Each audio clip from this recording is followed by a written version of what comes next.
So, Mohammed, you're going then into a layoff. Did you really think that it could be the end completely, or did you harbour a thought that you would get back into it? Being a spiritual man and believing in a divine supreme being, knowing there is a God in the universe, regardless of what we might call it or what he looks like, there is some power.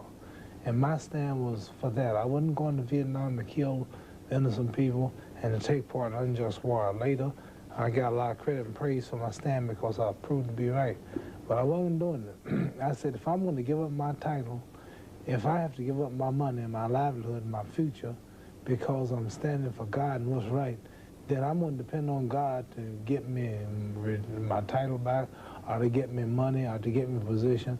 I don't think God would let a man suffer if he's God, and he's right, and he's a supreme being, will let me suffer because I'm standing up for his cause and not wanting to kill his creatures, other humans. So I just left it up to God, and I believed one day that I would be back. If it wasn't that, it'd be something better. But I did prove to be right. I did come back and came back big and great. So when you did, how hard was it to motivate yourself? How hard was it to get back in? Because when you said before you were looking thin and terrific, and I mean, was it tough? I didn't have to really get back in because I stayed in secretly. I jogged every other day. I slept at the gymnasium. I boxed with my friends. I kept my mind on boxing. I believed one day I would come back. It would have been almost impossible staying out 3.5 years doing nothing and come back like I did. I stayed in training. I stayed in training. Don't you think it might, thinking back on it, a 3.5-year layoff might have been a main factor that you lasted so long? You know, probably a good thing?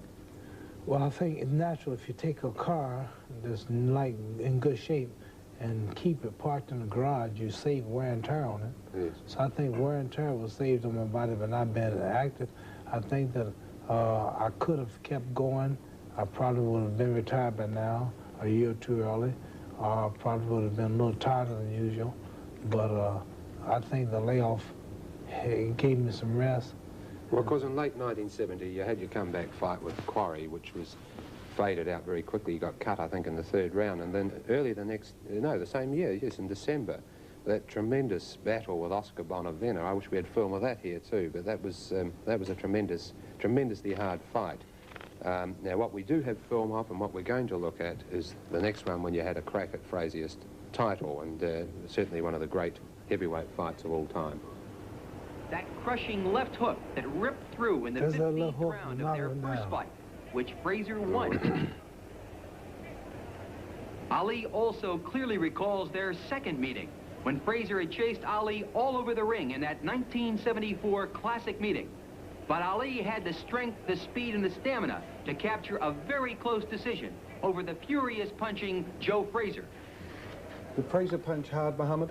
Yes. He was sort of easy to hit, but he was a hard puncher, and he just relentless. He just kept coming and could take a lot of punishment. That confrontation in 1971, one of the great fights ever.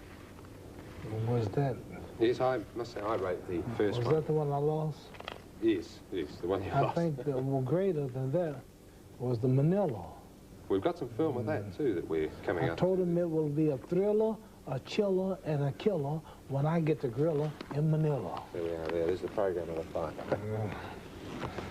In Manila. Well, of course, then you started the long road back again. Jimmy Ellis, I think, was next up. And you stopped Jimmy Ellis in 71, mid-71. In, where was that? In Houston, in the 12th round. That was Houston, Texas. Yes. Yeah. Jimmy was a good fighter, though, wasn't he? Jimmy was a scientific boxer. We grew up together.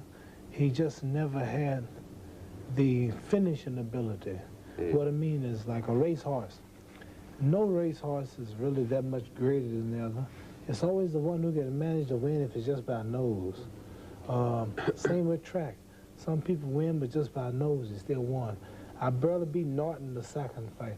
I barely beat Norton in the third fight. I barely beat Frazier the second fight. I barely got by Frazier third fight.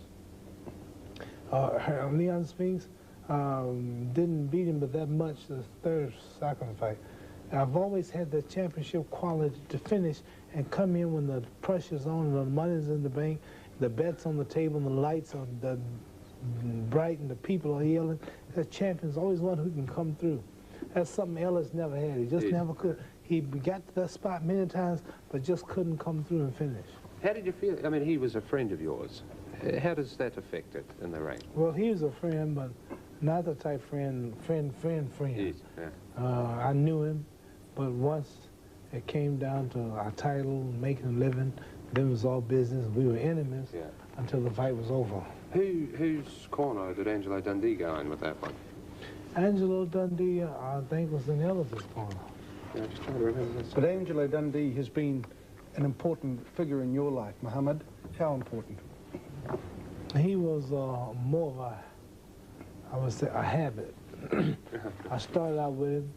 He gave me good advice, and I didn't feel right without him. Not that I had to have him. Not that he would say, throw your jab or duck over here, or I've won fights because of his advice. But he was a good man in picking people to fight.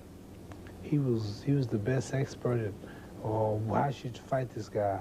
He never would say, you have to go run, and why you didn't train? And not one day in my fight career has Angelo said, train today, or don't train today, or train another round, run another mile, or you gotta be here, or do this. And we're totally free. So he let me be free, make my decisions, do what I want, so therefore me and him could get along. But he wasn't no trouble. He was a habit, somebody had to have. But did he help you during the fights themselves with tactics? Oh, minute, during the Liston fight, when my eyes were burning, I was going to quit. He pushed me out and made me go. And that was worth his whole life. Did he talk a lot to you when you were in the corner? Yes, he would tell me the guys, he's open for left hand, or your guard's too low, or quit dancing so much you're tiring yourself out. When you get, when you get in the clinches, tie him up and hold him, things like that. And do you think Angelo Dundee was perhaps better than other fighters have had in the corner? Who? Angelo Dundee would be better than other fighters have had in their corner. Oh, yes, best. Because, see, mainly you need a man when you're really in trouble. And one of the main things that can happen is to be unconscious, knocked out, or eye cut. And Angelo had a way of stitching your eye with some type, something he could put on your eye and close the cut. He's a great cut man, they call it. If you're knocked out, he knew how much spelling sauce to give you, how to slap you in your face, what to tell you. In real crisis, he was good. Right. And that's why he was so great. So I get the impression in the last few years that, as I noted here, it's more a matter of sentiment and tradition. Your corner team, you had Pacheco, of course, up until Spinks, the two Spinks fights, and Bundini, Brown, and Youngblood, these four people that were always in your corner, but that you were making your own plans and this sort of thing. Yeah, they were there to help me. It's like a great doctor working on a brain operation, a heart operation. He's going to help us, give him tools. He makes the main decisions, but he couldn't do it without his helpers. Yes. I made the main decisions, but I couldn't do it without my helpers. And Angelo, Youngblood, Dr. Pacheco was on my helpers. But I made the final decisions, and I did what I want to do, but I always listened to that advice. I remember that very bad round you had in Manila. I think it was about the 6th. And you came back to your corner, and they all piled into the ring, and there was a lot of shouting going on. I could hear you shouting. And when they came out of the corner, I asked Ferdy, I said, what was Ali saying? And he said he was yelling at us all to shut up because he wanted to think. So they're all giving you advice, but you're looking for your own. One day, one of them says, throw your right, throw your right. I said, you come throw your right. Now, it's not as easy as it looks. When you're watching it, it looks easy. But people tell athletes, whether it's a ball player, soccer player, football, baseball, what to do. Because you imagine, you see the weakness, you see the hole, the opening, and you think you would, if you were there, you would do it. It's not that easy. So I said, you do it. Right. Well, because we're coming up to see a film shortly of the great one in Zaire.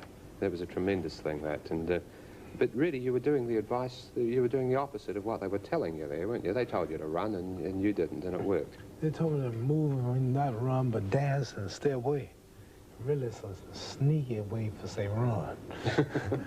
But dance, dance, dance, retreat, dance. They want to say run, but we don't want to be cowards. I ran. But something told me to stay on the ropes and let him burn himself out, because I realized Foreman was punching so hard and getting in such a rage until I says, if this man continue and I can take a gamble and block it, he'll tire himself out. I took a big risk.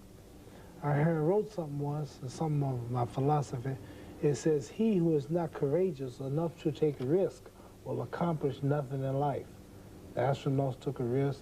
Columbus took a risk. The Wright brothers took a risk. I took many risks in the Vietnam War, my religion, name change. I took a lot of risks, but it made me who I am. So I took a risk that night.